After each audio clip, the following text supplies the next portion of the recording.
the previous lecture we were discussing about the heat conduction equation.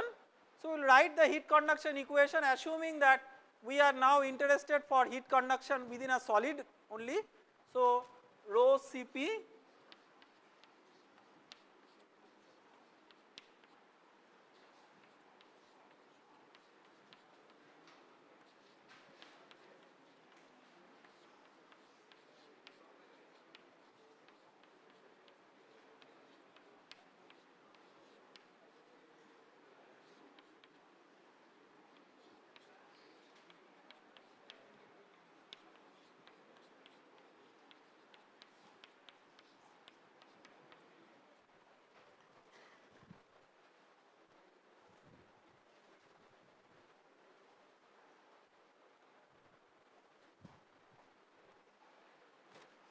let us consider an example with Kx equal to Ky is equal to Kz is equal to K.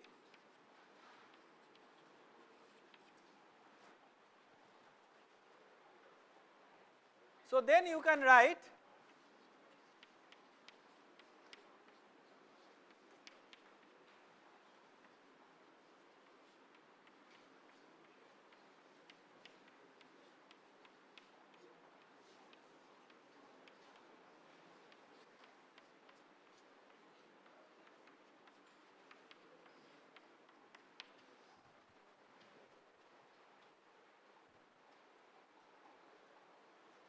this in compact vector calculus notation is known as, it can be written as Laplacian of t or del square of t, where del square is del square del x square plus del square del y square plus del square del z square. Now, as obvious, this form of the equation is valid for a Cartesian coordinate system. Now, you can express this form, this particular equation in terms of other coordinate systems like cylindrical polar coordinate system or spherical coordinate system. You just have to adopt the expression for del square in various coordinate systems. These are given in your textbook, and I am not trying to copy that material from the textbook to just waste time, but it is a very simple exercise that you from any engineering mathematics book or even in your heat transfer textbook you will find an expression for del square for the cylindrical and the spherical coordinate system, and you can substitute that here to get the equations in the various coordinate systems. Normally we expect that for problem solving you remember this particular form, but the spherical and the cylindrical polar form may not be easy to memorize and reproduce, and for exam purpose we are not going to test your memory. So, if those forms of equations are necessary, we will provide you with those forms. So, do not be bothered about remembering those forms as a part of your preparation for the exam. Now, as I told you that this equation is in terms of mathematics an initial boundary value problem. So, what kind of problem we are talking about?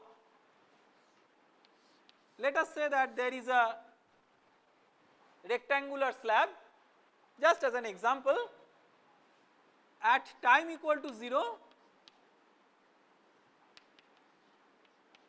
the temperature is some initial temperature which is say some atmospheric temperature, and then some temperature disturbance is applied at the boundary, and then the temperature of within this rectangular piece will change as a function of both position and time, right. So, you are applying some boundary conditions, based on the boundary condition only the temperature within the domain will change as a function of position and time. So, question is what types of boundary conditions are possible?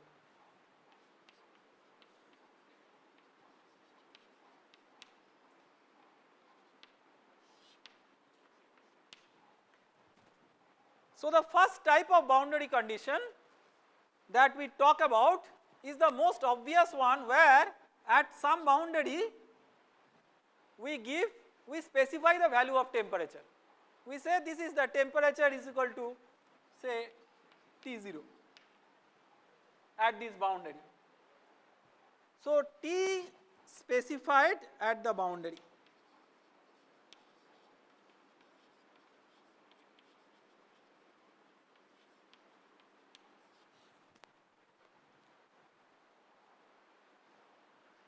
When temperature is specified at the boundary or the dependent variable in general is specified at the boundary, this in mathematics is called as Dirichlet boundary condition.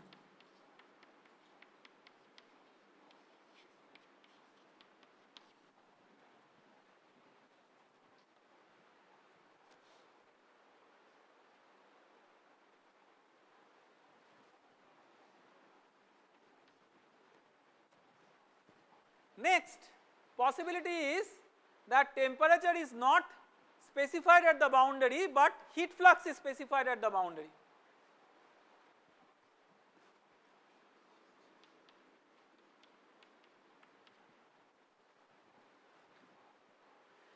Heat flux is specified means that gradient of T is specified, because heat flux is related to the gradient of temperature through the Fourier's law. So gradient of T is specified at the boundary, this is called as Neumann boundary condition.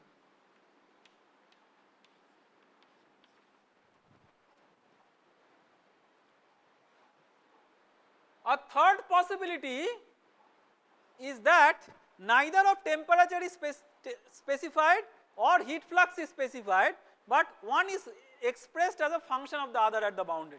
That is called as mixed boundary condition. So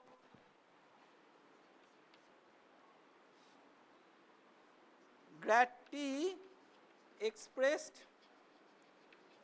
as function of T, this is called as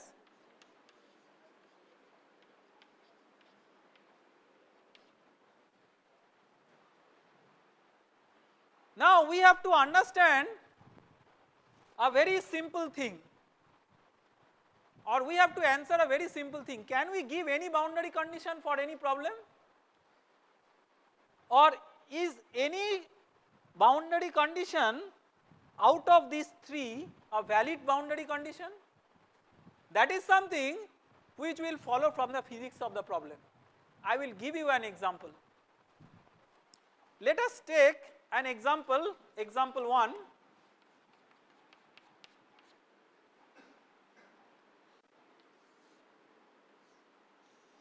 Let us say you have a rod like this. This is a one dimensional problem. One dimensional problem means we are having temperature variation only along x, along y and z. It is very large, so there is very small temperature gradient. So along mainly you have, or the temperature gradient is imposed along x. So there is a temperature difference that is taking place as you are moving along x. So whatever may be the reason, we say that T is a function of x only. So if T is a function of x only and Q triple prime is equal to 0, there is no heat generation, then what is this equation? If T is a function of x only, this term is 0. T is not a function of time. So you will get this term equal to 0, this term equal to 0 and this term equal to 0. And because T is a function of x only, you have not only this, the other consideration is k equal to constant, because if k is not a constant, it will not be d2t dx2 equal to 0, but ddx of k dt dx equal to 0 if k is not a constant. So k is a constant is also an assumption.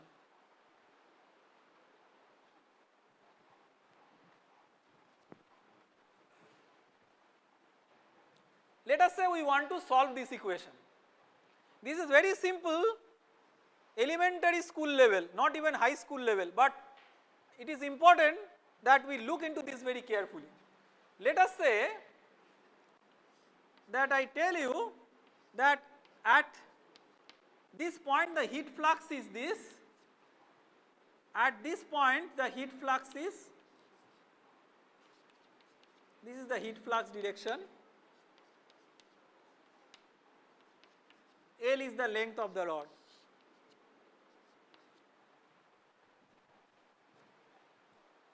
What type of boundary condition we have given? Neumann type boundary condition, right. So in a mathematician's language, this is a nicely defined problem because we have given two boundary conditions, valid boundary conditions at the two ends. Now can you solve this equation? Let us say that this is 1 watt per meter square, let us say this is 2 watt per meter square given.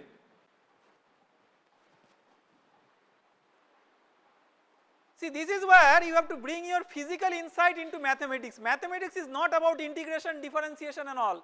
Always try to understand the physics of mathematics. That is how you can enjoy learning mathematics. So look into this equation.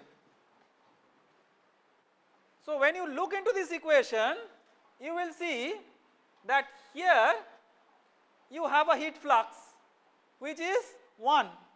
Here you have a heat flux which is 2.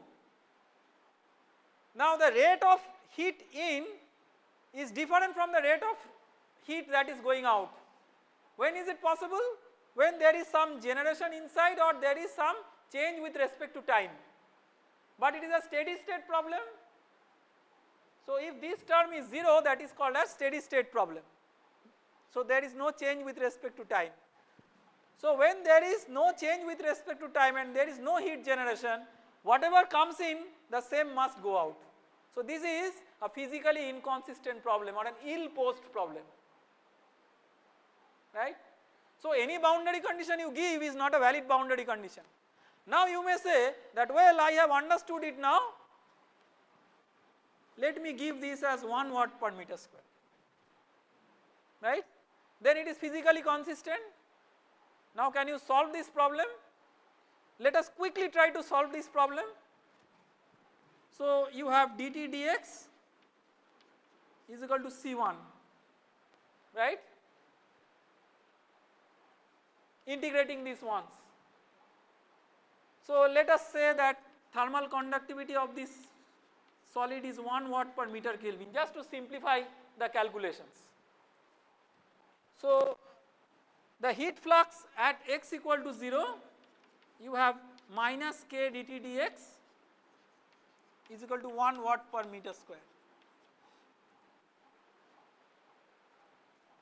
So you will get what is dt dx. So that means what is C1? This is minus 1 Kelvin per meter, because K is 1 watt per meter Kelvin, right. When you integrate this, you will get T equal to C1x plus C2, right. How will you get this C2?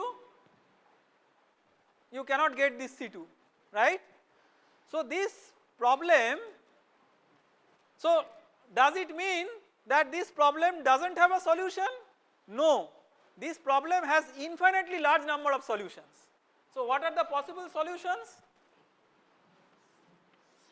So if you plot t as a function of x, so it is a family of straight lines with a slope of minus 1 Kelvin per meter. So it could be this, it could be this, all parallel ones. Infinite such possible straight lines with same slope but intercepts are different. But if you are practically measuring temperature in a problem, then at a given point the temperature cannot be infinite number of possible values. It will be a unique temperature, right. If you put a thermometer or a thermocouple in a physical body, you will get a unique temperature. That means this is not a well posed boundary value problem. So mathematically these are called as ill posed problems. So at least at one boundary you must specify the temperature for this steady state problem. Otherwise you will not be able to identify which of these straight lines your solution is. So the moral of the story is, any condition given at the boundary is not a valid boundary condition. You have to apply your physical judgment before giving the appropriate boundary condition. So we have discussed about the Dirichlet and Neumann. The third point that we will discuss about, what is a mixed boundary condition, how does it physically come, before attempting to solve 1, 2 or 3 simple problems, and then we will call it a day. So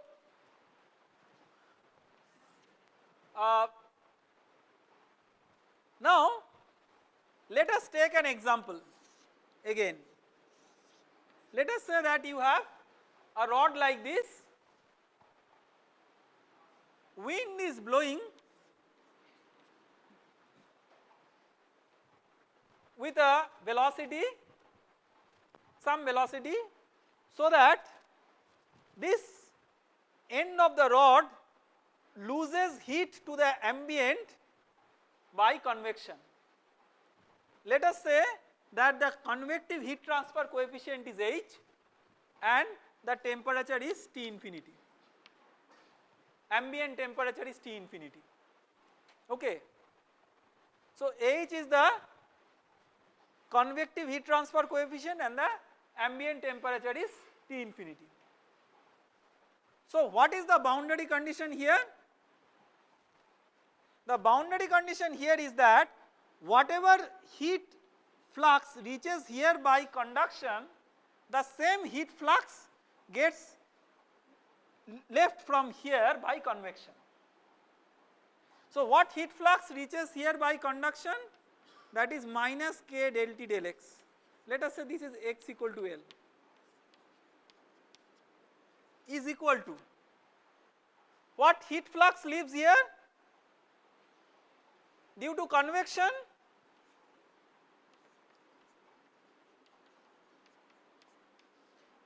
and if you in addition take into account radiation, then for a gray surface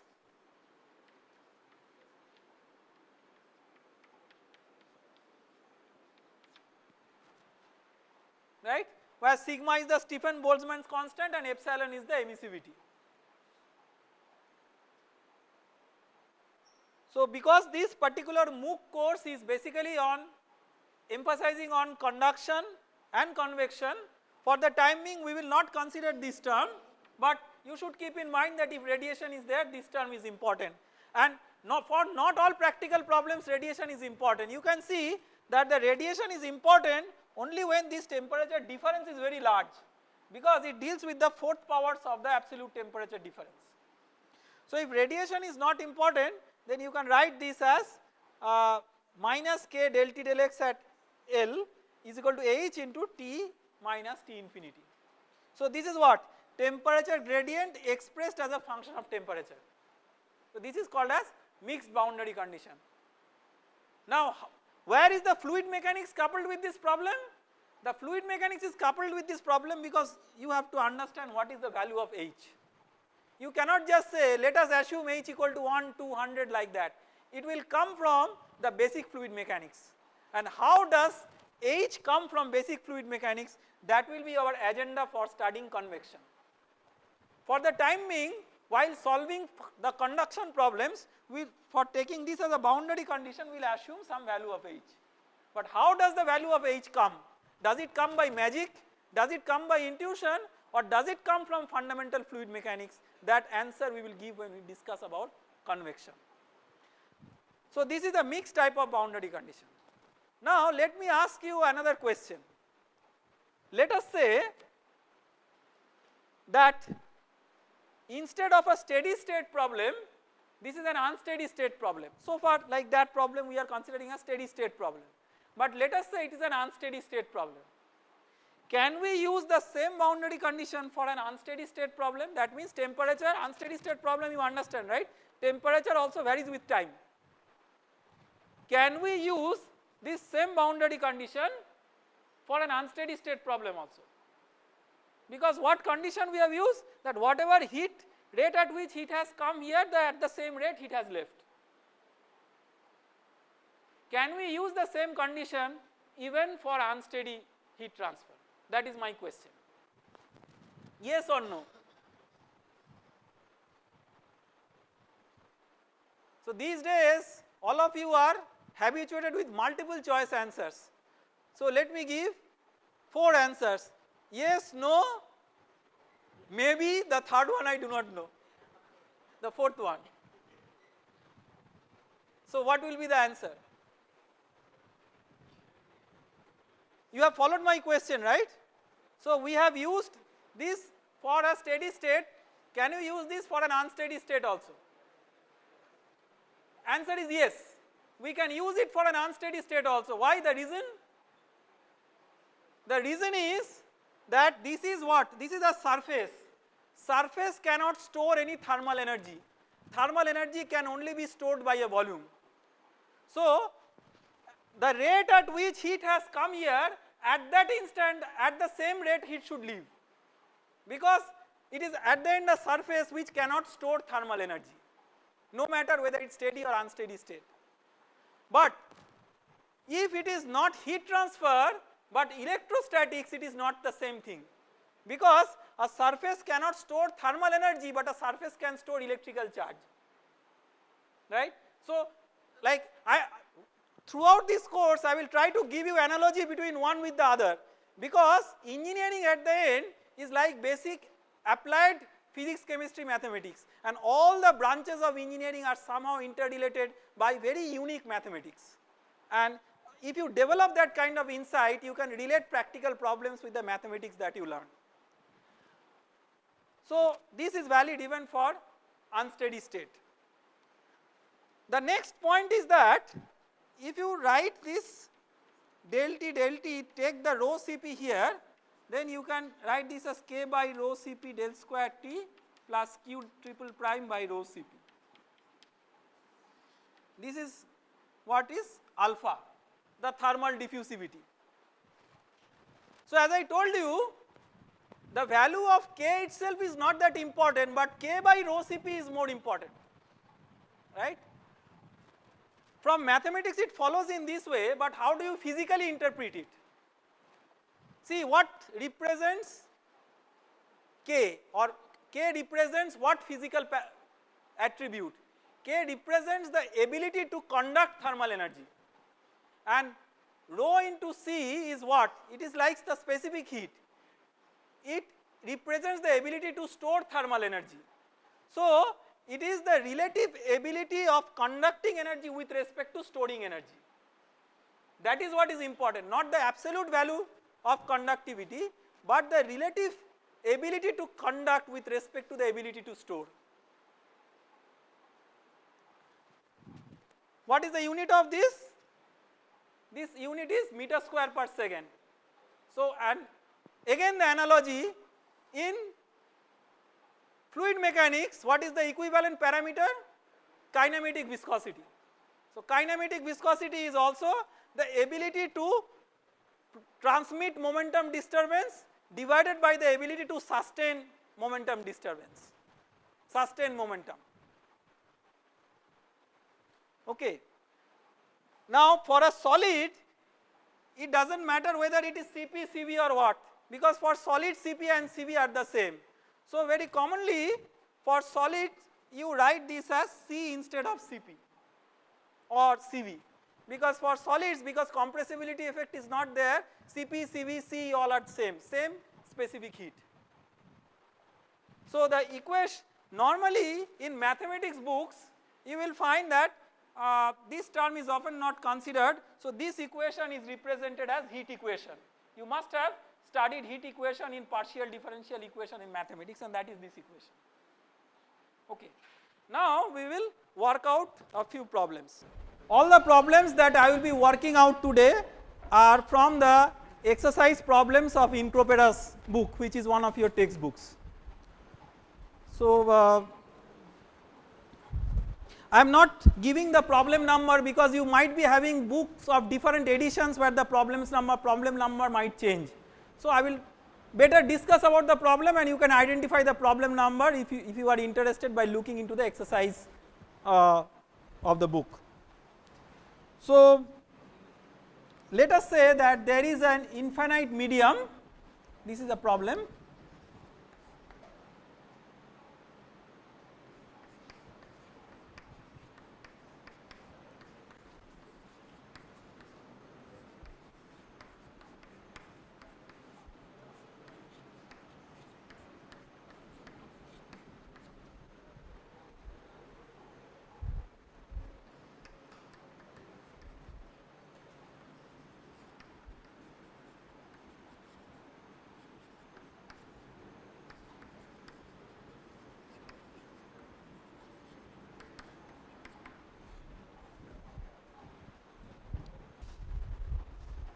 So there is an infinite body in which the temperature is given as a function of x, y, z.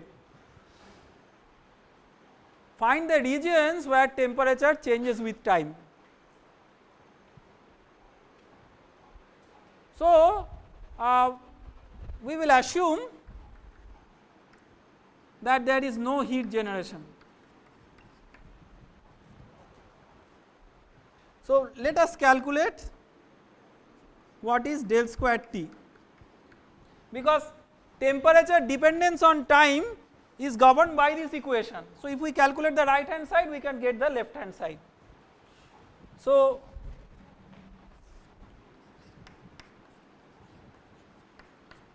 the first derivative, let us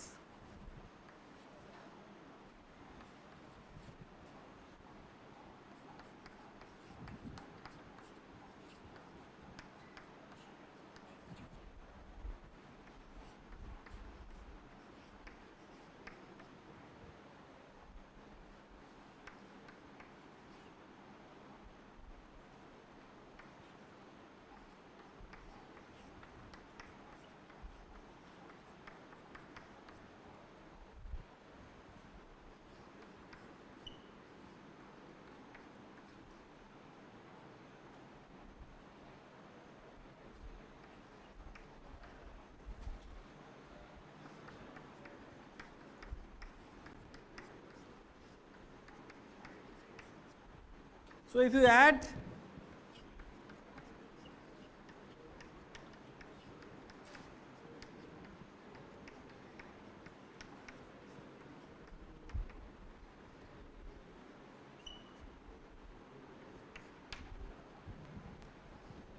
right,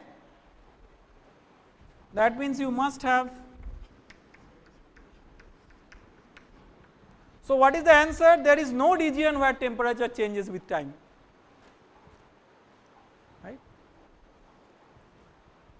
What are the assumptions that we have made for solving this problem? No heat generation, constant thermal conductivity. These two are the major assumptions that we have taken.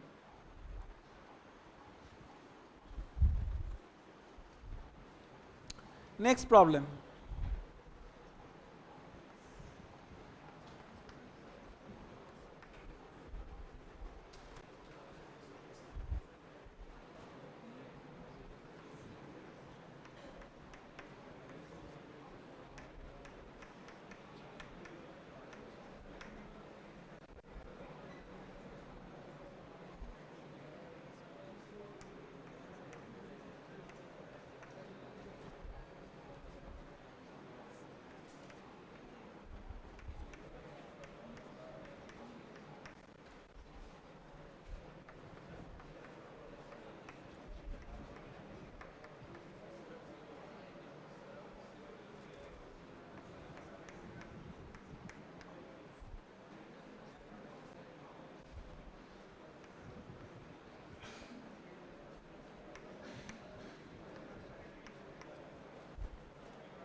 So, you have a one dimensional problem where the boundaries are given, the boundary temperatures are given, and temperature within the slab is also given as a function of x.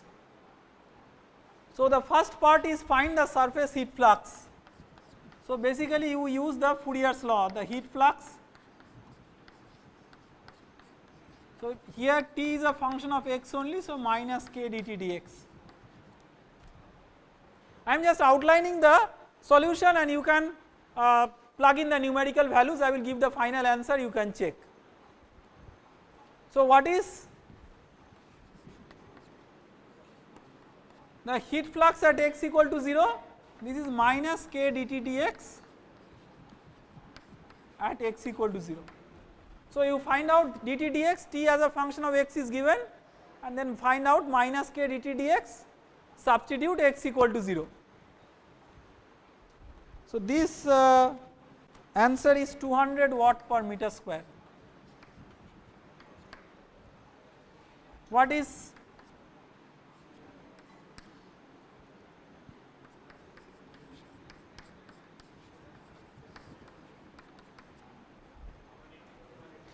this is 182 watt per meter square.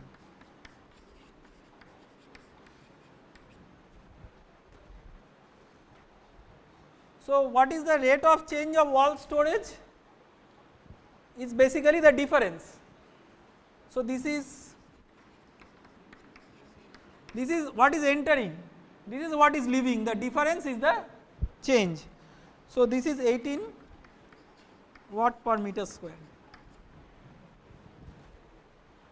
So, this is an unsteady situation when there is a wall storage.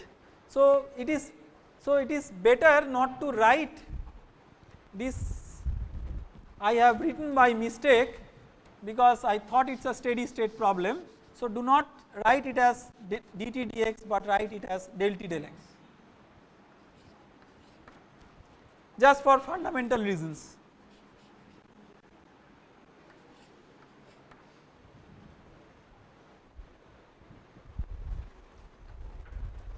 Okay.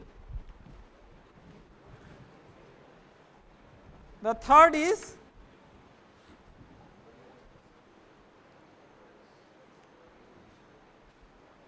you can write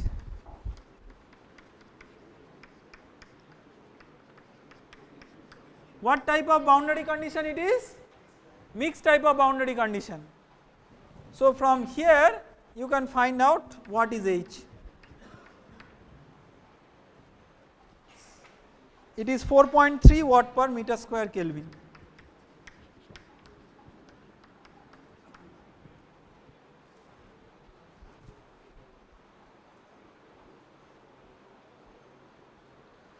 So, you can check by substituting in this equation that you will get a del t term. This right hand side will not be equal to 0. So, temperature at a given point will change with time. Okay. Depending on whether it is positive or negative, temperature at a given point will increase with time or decrease with time, that will come from the calculations. We will work out one final problem from this chapter. Now, before working out the final problem, I will try to bring out a relatively apparent but paradoxical situation concerning the previous problem. So, you might argue that temperature is given only as a function of x, but how can you say that temperature depends on time, right? And this problem I have not created, this problem is from an established textbook, and there is a reason behind this.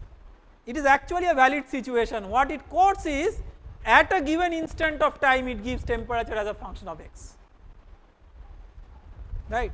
So, at a given instant of time it gives temperature as a function of x. So, that temperature as a function of x does not include the time because it is at a given instant of time. So, at a specific instant of time you will have, say, say there was time within the expression, but say time equal to 1 second has been substituted.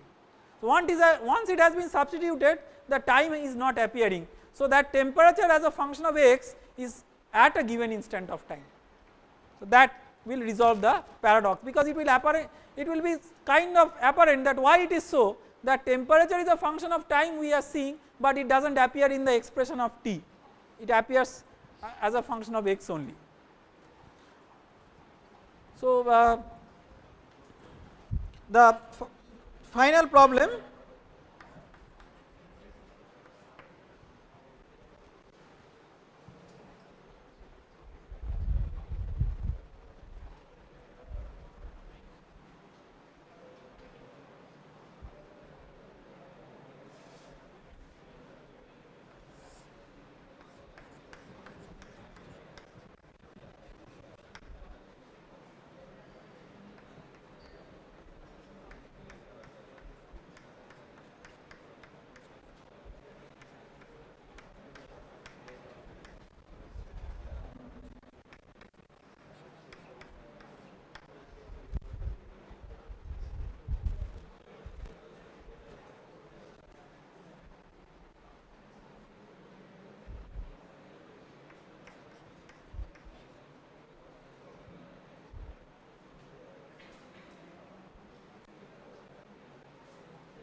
so this is a very practical problem where there is a material and laser is falling on the material. It may be used for various reasons, starting from manufacturing to medical treatment, whatever may be the reason, but laser is falling on the material and the temperature is exponentially decaying.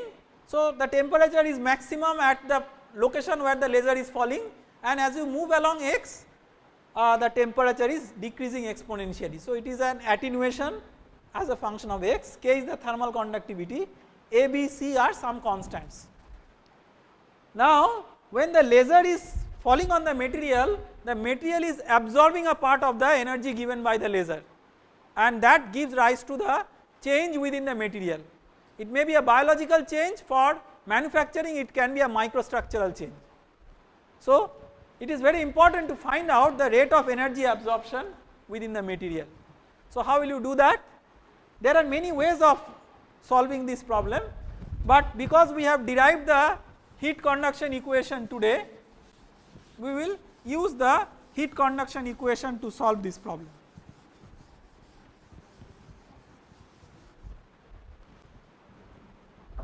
So we will make some assumptions.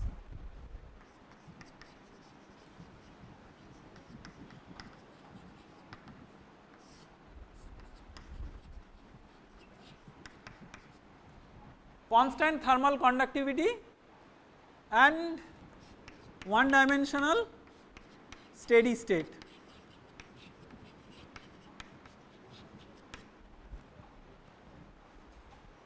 Okay. So the equation will boil down to 0,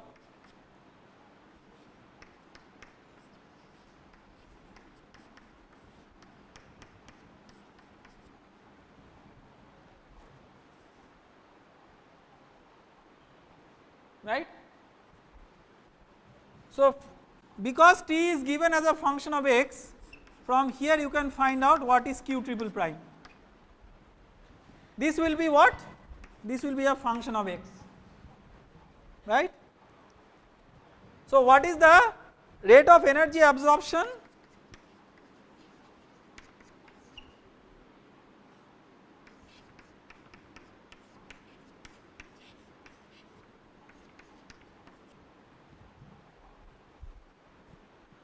Where L is, so L is the length along x of the material.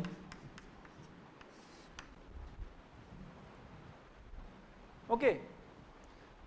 So you integrate this over the length, actually you integrate it over volume, but one dimensional problem, length is replacing the volume because the area in the other direction is infinitely large.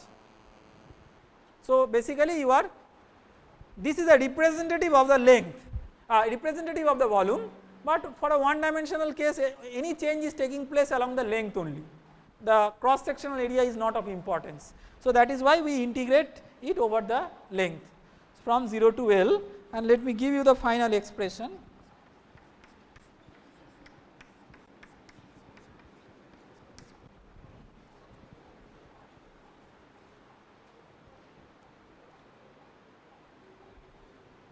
So let us summarize what we have learned today.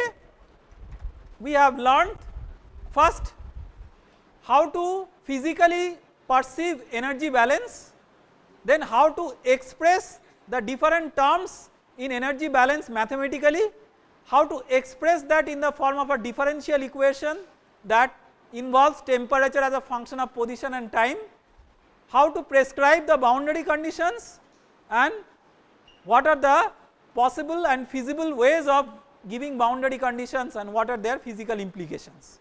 This is all what we have studied today. Now in the next lecture you will be introduced basically one dimensional steady state heat conduction problems. That will be a special case of this equation where this term will be 0 and this term will have only one component of the derivative, that is derivative along x, derivative along y and z will not be there. So these one dimensional problems and their applications in engineering will be covered by Professor Shom, and then we will discuss, I will come back to discuss about the two dimensional and unsteady state problems. Thank you very much.